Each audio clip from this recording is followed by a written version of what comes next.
ตัวใหญ่ใส่หน้ากล้องก็สวยหลบสิหลบสิ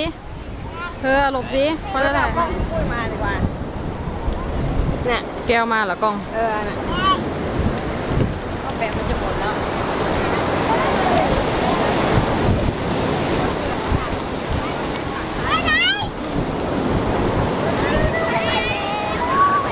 อย่าตักใส่กล้อง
แต่ว่าถ้าเขาจะถ่ายรูปเขาต้อง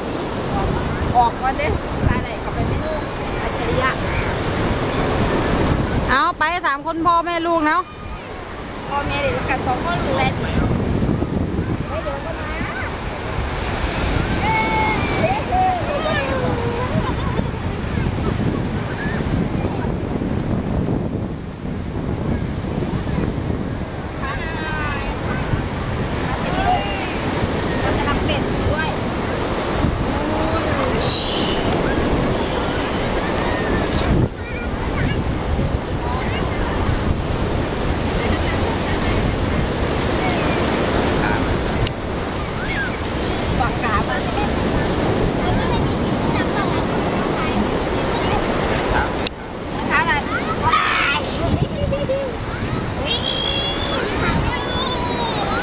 มองดูแม่จะมีความสุขมากกว่าลูกอีกกัน